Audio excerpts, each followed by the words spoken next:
So I noticed tonight when I wrote down episode 188 in my notebook, because I have a notebook with a page for every episode we've ever done here, I have somewhere along the line started drawing my eights as two circles on top of each other instead of just a figure eight.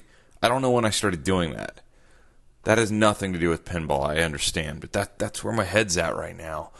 It's episode 188. Let's go.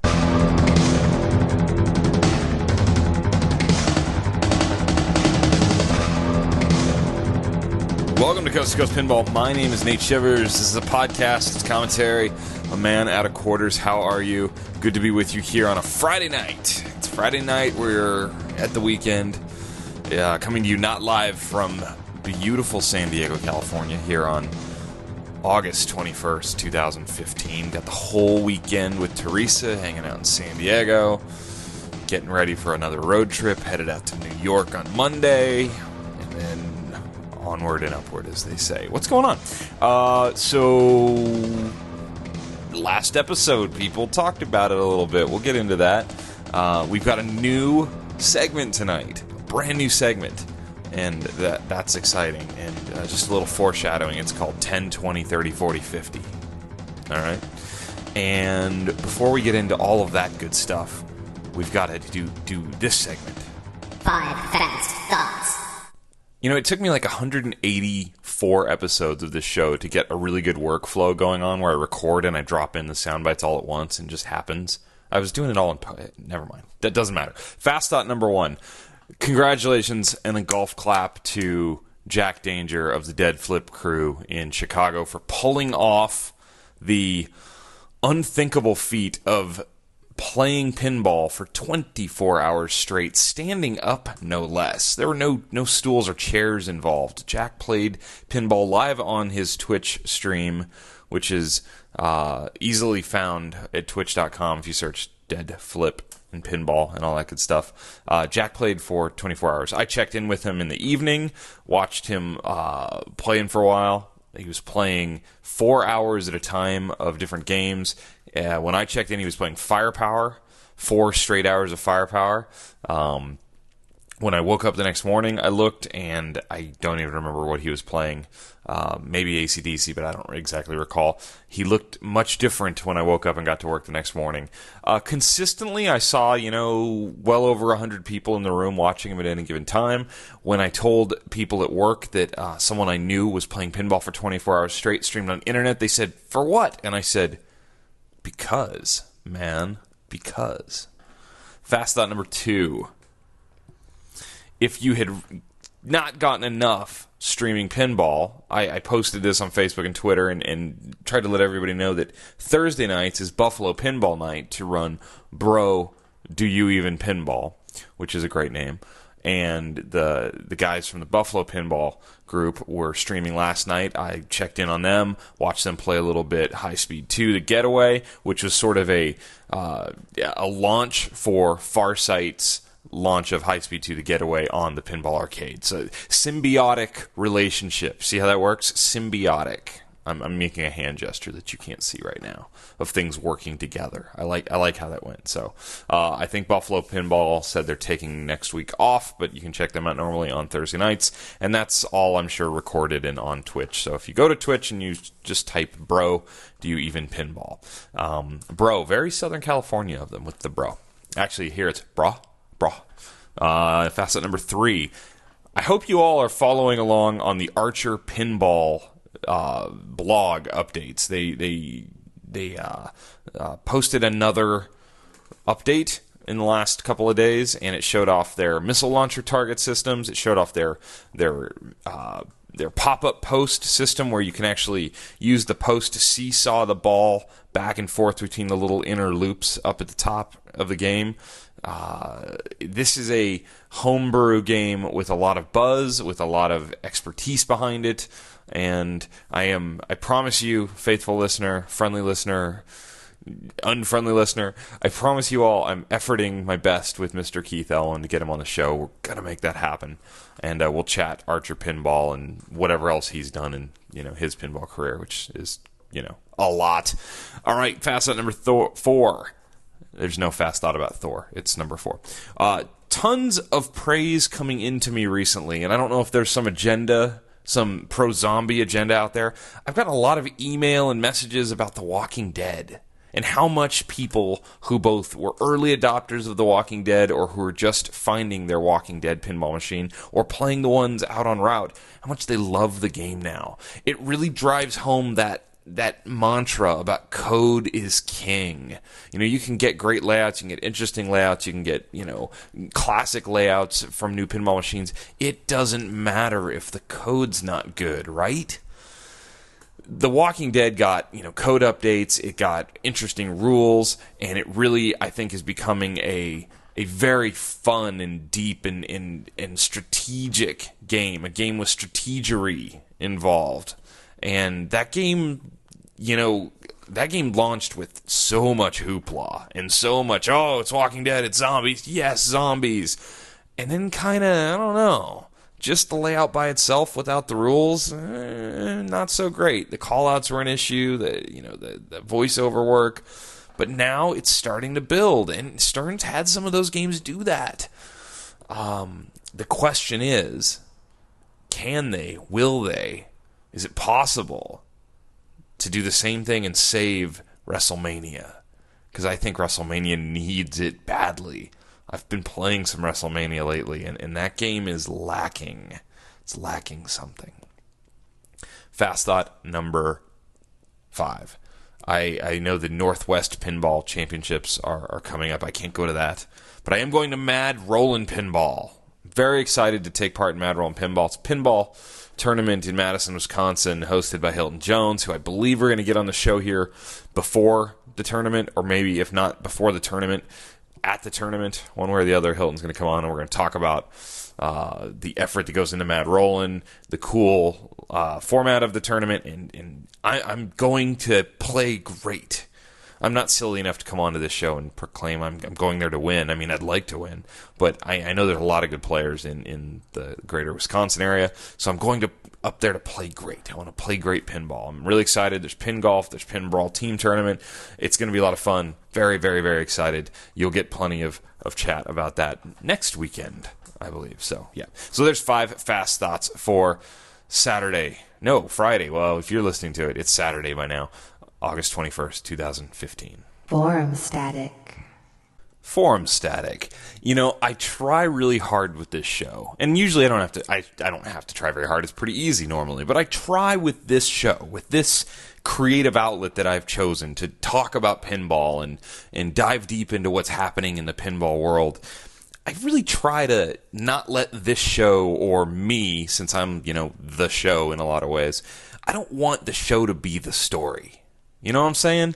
If somebody wants to talk about the show, cool. But I don't really want the buzz of any topic to be the show.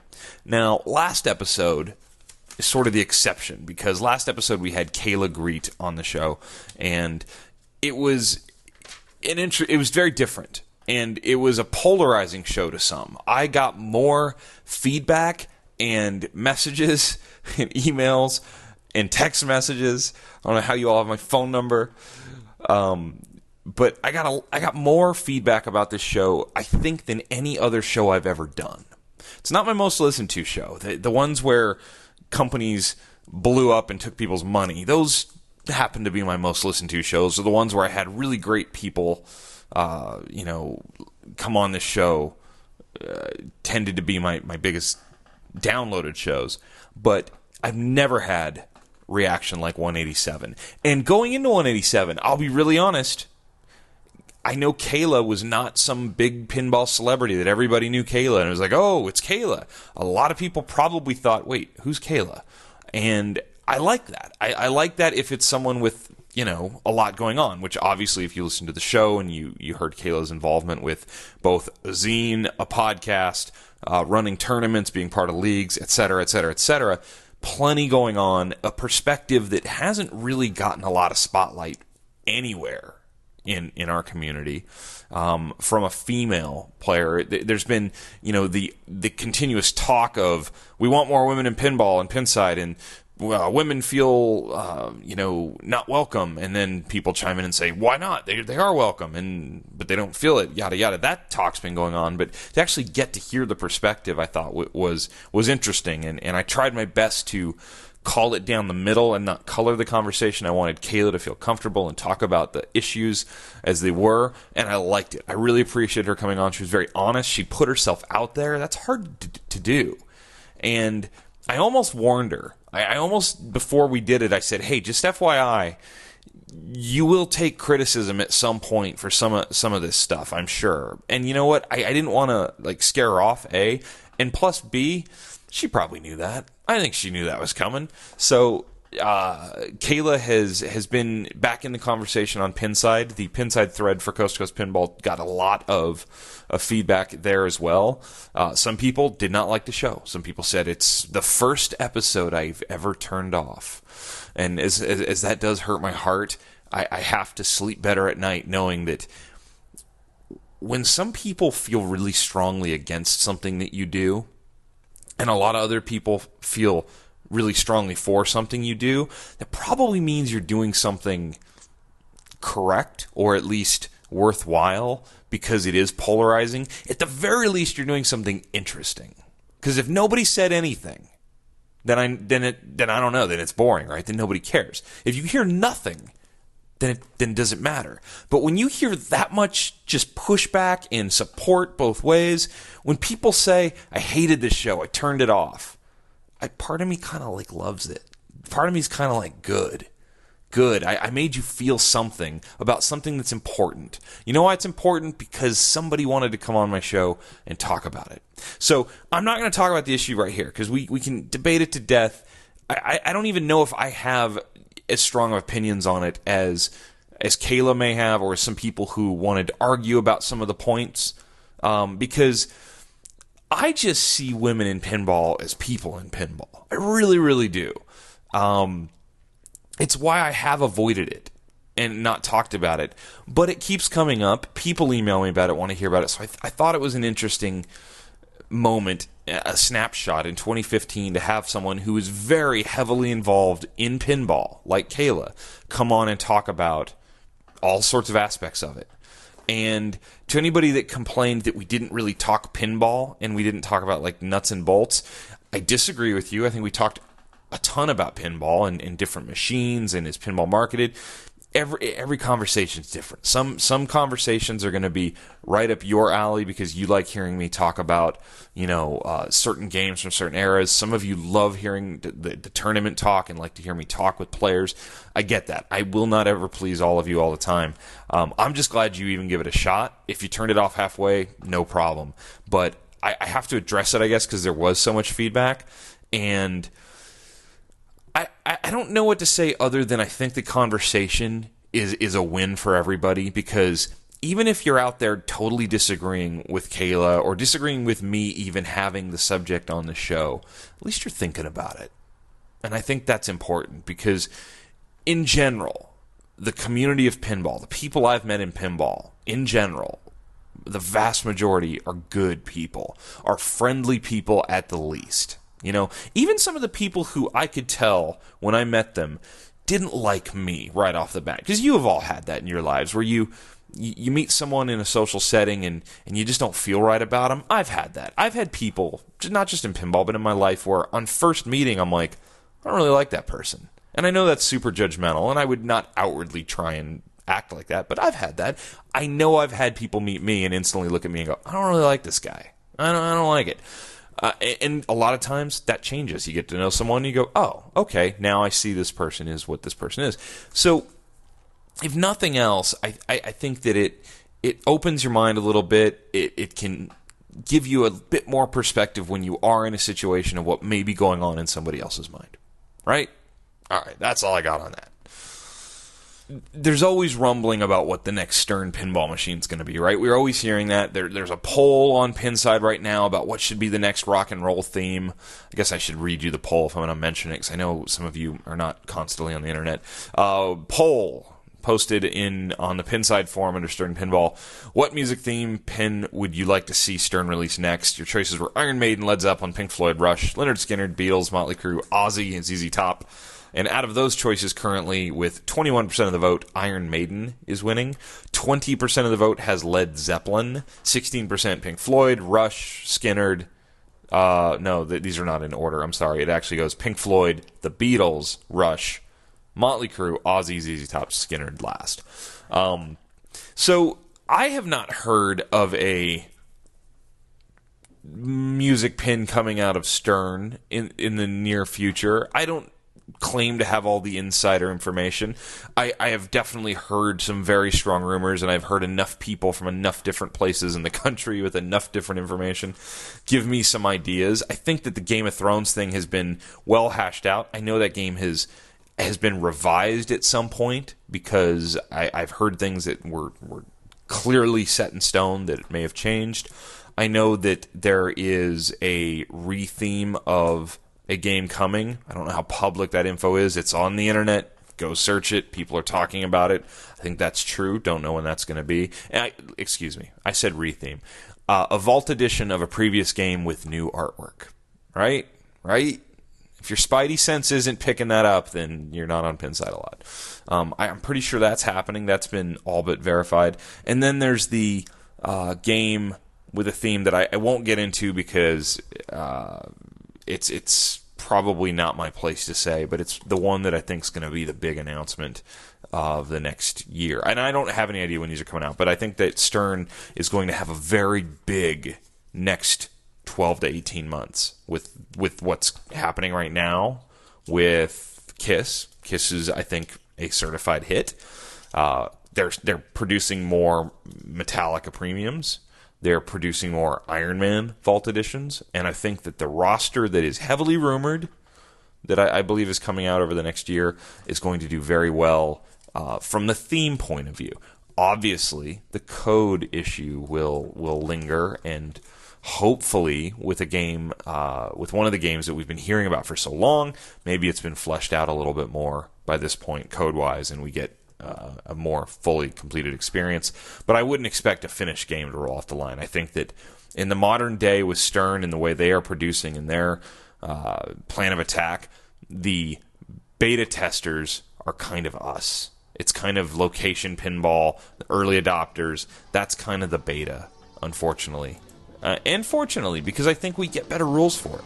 So I don't know what my story is here other than the rumor mill is really churning heavy right now that another game's going to be announced soon, and I think that's probably with good reason. So I would expect we're talking about a new game here in the next 2 to 3 weeks, something like that. That is just my guess.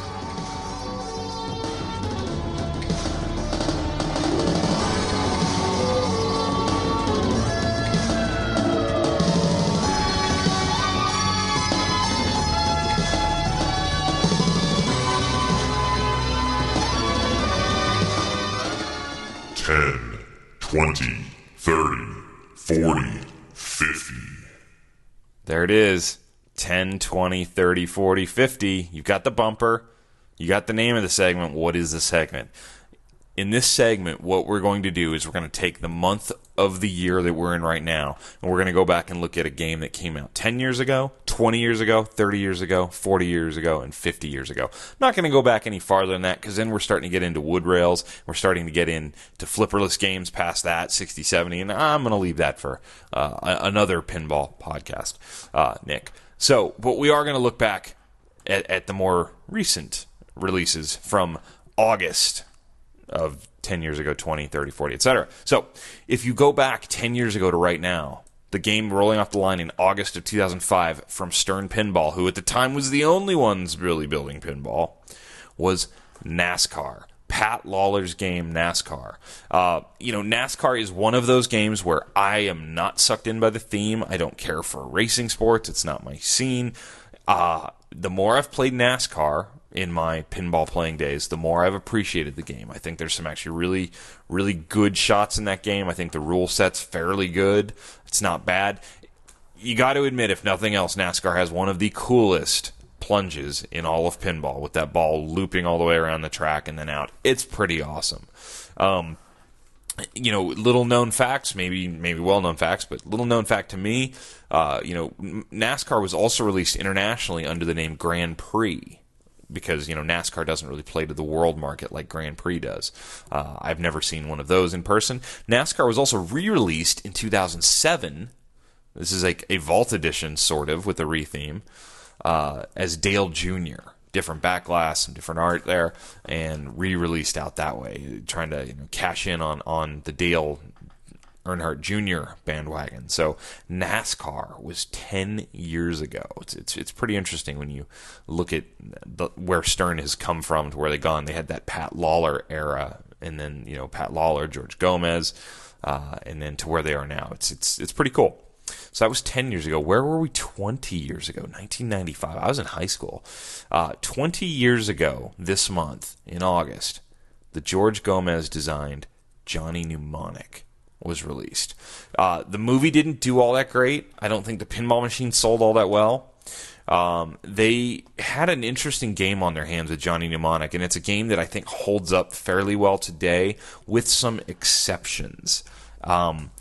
Obviously, a lot of people, when you talk about Johnny Mnemonic, instantly start thinking about the Power Glove. It reminded them of the old Nintendo Entertainment System Power Glove, where we were in the future back in like the 80s, where you put the glove on and they had like a couple of games that you could play with the glove. So you had the Power Glove that had magnets in it, and you moved a ball, and it was super interactive. They were really trying to like promote more interactivity with the player in the game with that. That has kind of turned into like a service nightmare to a lot of people. When you hear collectors talk about Johnny Mnemonic, that's what you hear about a lot. What I think about when I think about Johnny Mnemonic is a game that feels really fast but has really good feeling shots, and probably one of the coolest wizard modes of all the times, right? The power down wizard mode, whereas you can extend your playtime as you're playing the wizard mode, but eventually parts of the game start shutting off until everything goes dead. The flippers go dead. It gives you your score, and then it shoots a ball back out into play. It's really cool. Johnny Mnemonic was the game that we saw rethemed into Matrix pinball machines by a group based out of Europe, based in Holland. And it had me very confused years ago when I started seeing that, and then I started hearing about these guys, Dutch Pinball, because I thought it was all the same people, but it's not the same people. Anyway, Johnny Mnemonic was 20 years ago right now. I'm sure that's actually blowing some people's minds, realizing how old that is. So what if we go back 30 years ago to the mid-'80s, to the Hulk Hogan era, right? 1985. August 1985, 8-Ball Champ. So this is the third game in the 8-Ball series that Bally put out. First you had 8-Ball, which was a massive game. Massive. Think Fonzie and 8-Ball. That was the deal. Then there was 8-Ball Deluxe, another big hit with multiple reruns of 8-Ball Deluxe. Then there was the third game, and this is the game that was the stepchild, the redheaded stepchild of the 8-Ball series, 8-Ball Champ. So 8-Ball Champ was released in August 1985, designed by George Christian, and this to me is a game I have played, and I've never liked the artwork. I think it's a real dark backglass. I don't care for the playfield artwork, but there's something sort of charming about this game in like a poor man's Fathom sort of way, because it has that upper flipper, and it has a lane that is very important. It has these 4 or 5 maybe drop targets around.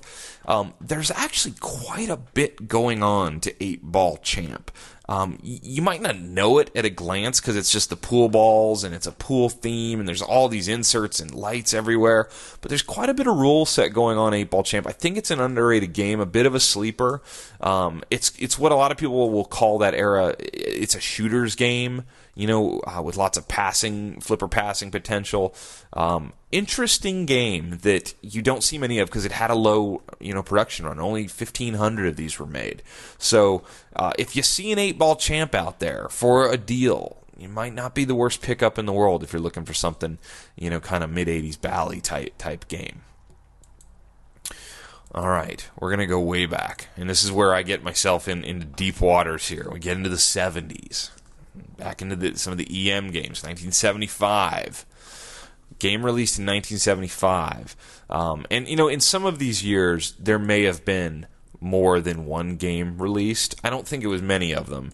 But I chose the one with the highest production run. To me, sort of like the bigger hit.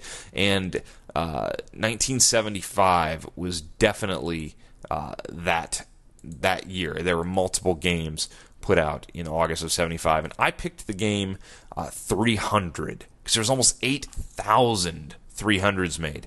Tiger, Triple Strike were also there, but 300, and I played 300 at the VFW pinball event earlier this year.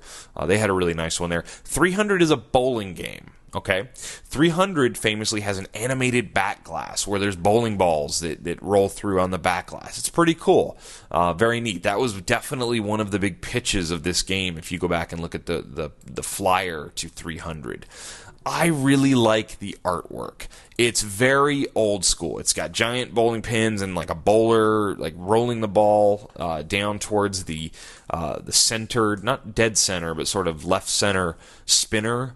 That's in this game. There's like a mystery hole in this game. There's a lot of cool stuff. I really like this game. It has the right side rollover targets a la Centigrade 37, and is it Atlantis that has those also? See, this is where I get in deep. I can start confusing my games. But it's kind of that era. I would be all over a nice 300. In fact, I actually like one thing about 300 better than I like Centigrade 37, is the Centigrade 37 has a target on the upper right above those rollovers. That's kind of cool, but I really like the rounded shot area that kind of sucks balls into 300 where you hit it up there and it kind of loops in there. I've always thought that was neat, always. I've probably played the game 5 times in my life. But I like that aesthetic. I like that look. So a bowling game in 1975 that had almost 8,000 machines made. I mean, that's more than all of the other games we've talked about so far combined, right? So what if we go back 50 years? 50 years. Funny enough, it's another bowling game. A game called Lucky Strike from Williams. Single-player game, 3 or 5 balls. I say 5 balls is cheating, but I don't think that applies to games of this era, clearly. Much like 300, this game should be played on 5 balls. Here's what's funny. This kind of surprised me. Also, strangely enough, 10 years before 300, Lucky Strike had an animated back glass, had a bowling ball that had a lady. She's in a white shirt and a red skirt. She's at the bowling alley playing with her family probably, and she bowls the ball, because this is the 60s, so that's why I say play with it. It's like Leave It to Beaver style. She bowls the ball down the back glass when you get a strike on the game, which is like kind of funny that exactly 10 years to the month apart, you had games with animated back glasses with bowling balls. I don't know. I thought that was interesting. I've never played Lucky Strike. It's small, smaller flippers with lots of slingshots and bowling pins with lights and I think rollovers. Don't know this game very well, but it's single player. Williams game from 1965. So those are the games from 10, 20, 30, 40, and 50 years ago this month. Check the email. All right, time to dive into the mailbox that you can be a part of at Coast2Coast Pinball at gmail.com. It's Coast, the number 2, Coast, pinball at gmail.com. You can email me there anytime. I will read them all, reply to some, no, hold on. Let's do that again. I'll read them all, reply to most of them. I'm an optimist, and read some of them here on the show as time and subject allows. And away we go. This is from JJ. Nate, first off, love the show. A new episode always makes my day. Writing today to say I particularly enjoyed the show with Kayla Greet, and I, for one, would love to hear more women guests talk about their experiences as women in pinball and what us guys can do to bring more women into the fold.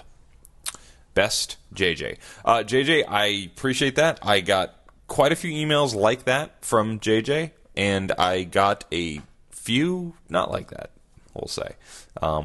But But yeah, I appreciate it. I actually plan on next month having another woman in pinball on the show. I think that's already in the works. It's from Ryan. I watch WWE regularly, wrestling, WWE Wrestling, World Wrestling Entertainment, and haven't seen them do any promotion for the WWE pinball machine. In fact, they've never mentioned it once. Why do you think that is? That's a good question. I think what you're dealing with there is that, Stern goes to the WWE or WWE comes to Stern. Is that the story I heard with them? I don't know. I thought that might have been one where they came to Stern. In any case, that's a licensing deal.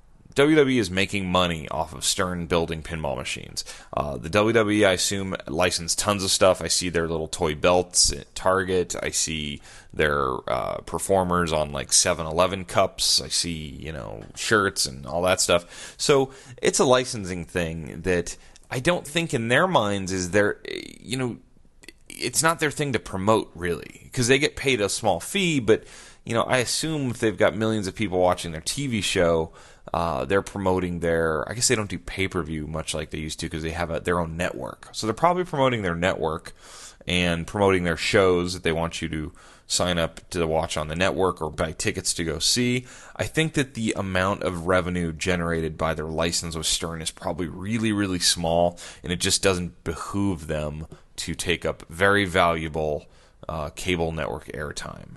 That is my guess. I do know, watching my Facebook feed today, that Stern and Modern Pinball in New York City were all teaming up together as the WWE is running SummerSlam in New York City this weekend, and the game was set up at the Toys R Us in Times Square, and one of their wrestlers was there playing it. So kind of a little bit of cross-promotion there today. That's nice. They were giving away some SummerSlam T-shirts and autographed by Cesaro. So there was some good cross-promotion going on there. I like seeing that. That was good. But great question. I think that it's just a matter of our little pinball things kind of small in the grand scheme of things. But Ryan, I do appreciate the email. This is from Christopher. Dear Nate, I could not help thinking of you as I'm sitting in my car tonight waiting on my son at his scout meeting. I'm practicing on my Taylor GS Mini, and my car is filled up with a giant pinball box with my brand new America's Most Haunted inside. I'm thinking life is pretty good today. Hopefully I'll get to open the game tonight. Although I'm really a beginner, I've had the Mini. Oh, I think he's beginner in guitar. Here's what we're talking about. I've had the Mini a few years. It's great for traveling. It fits in any overhead compartment on planes. I take it on vacations and to pinball shows. I've not heard you mention on the podcast, but do you play guitar? Keep up the good work, Christopher. So Christopher, yes, so he's talking about a GS Mini, which is a product my company makes. We sell tens of thousands of these guitars. It's a 3/4 size guitar, so it's the safe cracker of our line, if you will. It's a smaller guitar. It's a travel guitar, but it's awesome. They're really fantastic instruments for beginners, for travelers, for anybody, really. So thank you. I appreciate you listening to the show and playing my company's product. That's awesome. Yes, I do play guitar. I'm in my office here. I have 3 pinball machines, and I have 1, 2, 3, 4, 5, 6, 7, 8, 9, 10, 11, 12, 13 guitars, either on the wall, in stands, or under pinball machines. And I think there's probably 5 or 6 more in closets and under bed. So yeah, I've played guitar since I was like 12 years old, 11 years old maybe. Played in bands all through my teens and college through my 30s, and don't play out much anymore. Teresa is actually a better musician, in air quotes, than I am. She went to school on a vocal scholarship, so we still do some music. I've threatened to play the music on this show before, maybe someday. I don't know. Not in any hurry to do that, but really appreciate the email. Congrats on your America's Most Haunted. I was playing America's Most Haunted earlier tonight, and that game is just so hard still. I still just, I want to do better, and I can't get to my own high scores anymore. So anyway, love it. Love America's Most Haunted. All right, this is from a friend of the show, Per. I never remember how to pronounce his name. Per. I believe he's from Europe. Yes. Hey, Nate, I loved number 185. I was laughing in my car while listening to your account of your troubles getting to play in New York. The tape on the flipper button takes the effing cake, man. No kidding, right? On that note, I would welcome a discussion of etiquette in these types of situations. I am of the opinion that if you leave your ongoing game, you'd better be back within a minute at most. A quick bathroom break, maybe. These game hogs need to finish their game so that the machine can be played by others. There's a place called Molotov's here in San Francisco, not in Europe, I was wrong, where I have encountered a similar problem to yours. Every time I go to play there, the crowd smoking in front are yelling at me, "They are playing!" Sigh. So I guess if I'm going to confuse any part of the United States with Europe, it would probably be San Francisco, so that's okay. So to talk about etiquette in those situations, that's a tough one because, are there rules for life? Does the person in the middle seat get the armrests? They're supposed to, but there's no rules, right? It's tough. Somebody's got their money in a game and they walk away. I mean, part of me says, yeah, if you're gone, I'm going to play the game. Sorry, you weren't here. But then in actuality, when you get cranky dude from Queens running back over to you going, "Hey man, I'm playing that," it's harder to kind of just take the guy's game. So it's tough. I think that the tone probably needs to be set by the establishment if it's really a problem. I honestly haven't run into it a lot. It's very, very few and far between that something as blatant as what I ran into that particular evening happened. It was comical, I will say, how funny that was, and I don't know, the tape on the flipper, I'll never forget that. Pretty ridiculous. So, I would never do that. I won't walk away from my game because I don't want to be the guy that has to, because what's going to happen is somebody who just doesn't know any better is going to walk up and start playing your credits. And that becomes a difficult conversation with somebody who just doesn't know. So I don't want to have that conversation. In fact, if that happened to me, I would just move on and feel like I donated the credits.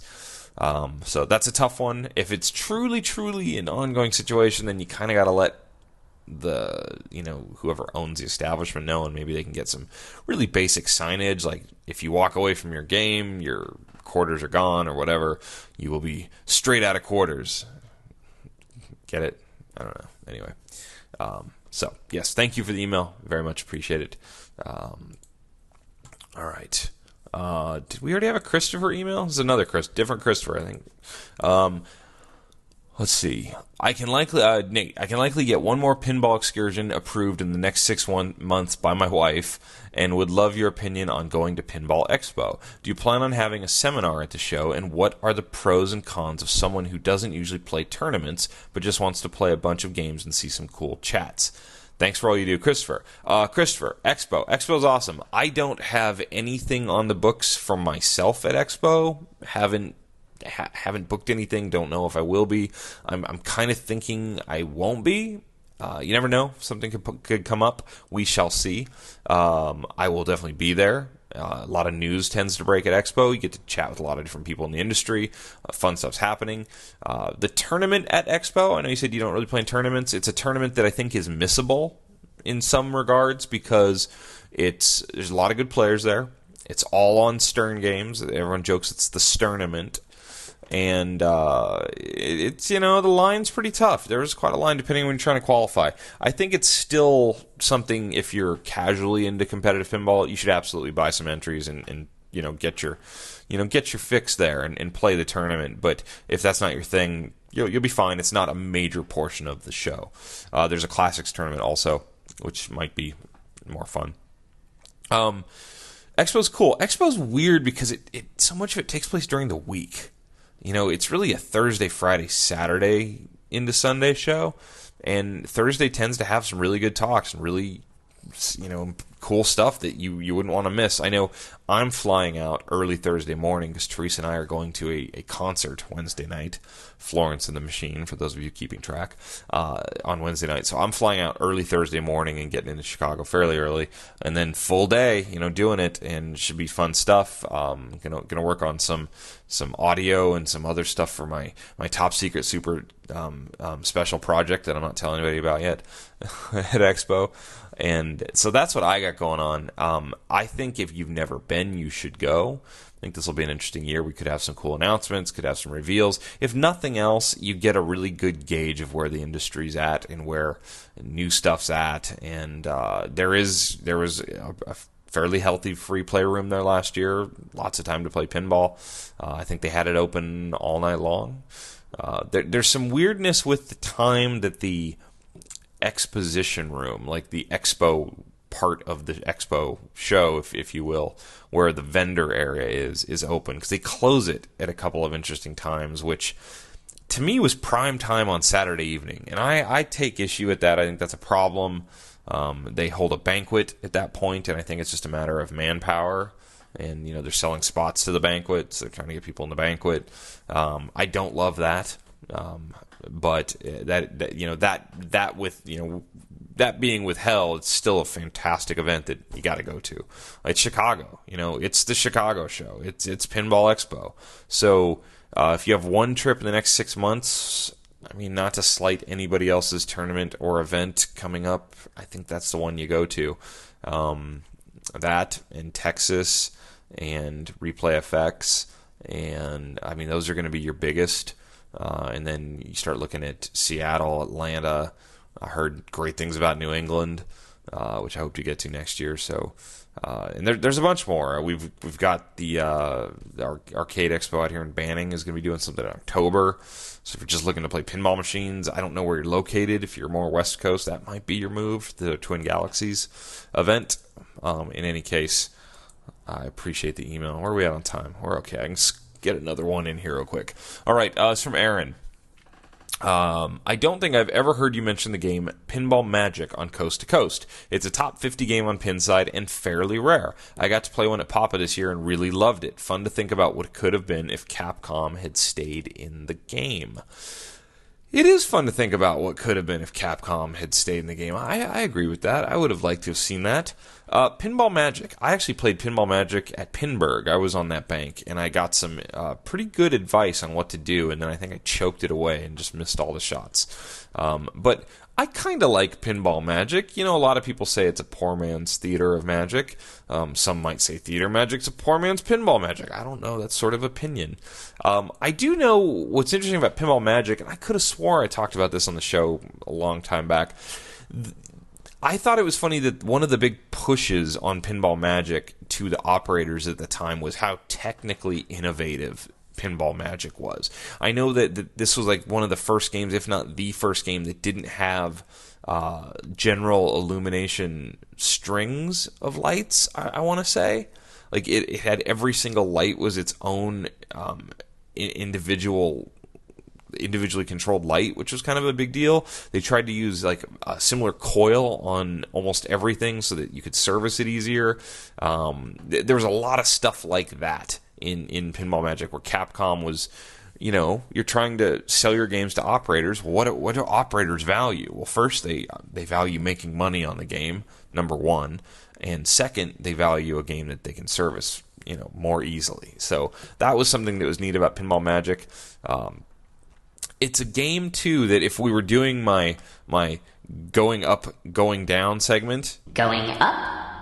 Going down. Which, no, Mr. Announcer Guy, we're actually not doing that right now. But if we were doing going up, going down, Pinball Magic would be going up. It is actually a game that if you look at its Pinside ranking, you are correct. It is ranked. It's in the top 40 right now. I think it's like 37th. That game 4 years ago, when there were fewer games, when there was, a different mindset in the industry, 4 or 5 years ago, was, let's go back to February 2010, ranked 96th.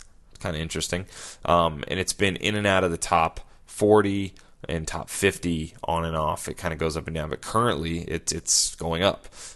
And there were only, I think, 1,200 of those games. So there aren't a lot of them.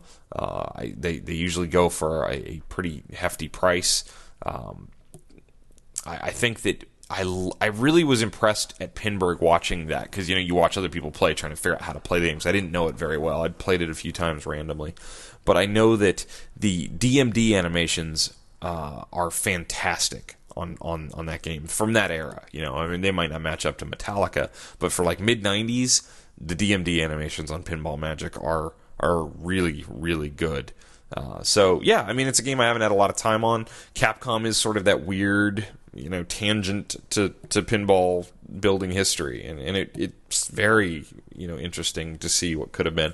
I know that I got to play some more Big Bang Bar recently because the Silver Ball Museum in Asbury Park has a beautiful Big Bang Bar there, and I almost got to the wizard mode on that. Set on 3 balls, something I didn't mention on my trip report to Silver Ball a while back. I've been complaining ever since I started going there that too many games, all of the DMD games, were set on 5 balls. Nobody wants their DMD games set on 5 balls out in public when they're basically free play. You pay an entry fee. You want a 3-ball game because that you can compare your 3-ball game scores to competition scores, or just the games go quicker, you cycle people through, and there's crowds. There's no reason for the games at Silver Ball Museum to be on 5 balls, and this trip, a bunch of them were set to 3 balls. And I don't know if that's because a tournament came through and set them that way, or just somebody said something, or somebody figured it out. Not all of them. There were still some 5-ball wonders going on there. A little cheating happening. But I would love to see collections like that with the DMD side be set to 3 balls, because you can practice and get an idea of where you're at. But that's just me. So that's my complaint. How could I complain about a place as magical and fun as the Silver Ball Museum? With any luck, I'm going to get to go back to maybe next week, because I'm headed to New York on Monday. Got work to do, and probably some nighttime pinball to play, some podcasts to record, and Mad Roll and Pinball waiting for me at the end of the week. So that's episode 188. Thank you guys so much. I appreciate all the feedback, the good feedback, the bad feedback. I appreciate it. I have this forum where I run my mouth and I have my opinions, and it's absolutely fantastic that the people who take the time out of their lives to listen to my show feel free to criticize and agree or disagree as you will. I think that's awesome. I just, I hope that we're all trying to be nice and play more pinball, right? And that's what it's all about. Be nice, play more pinball. Until next time, take care.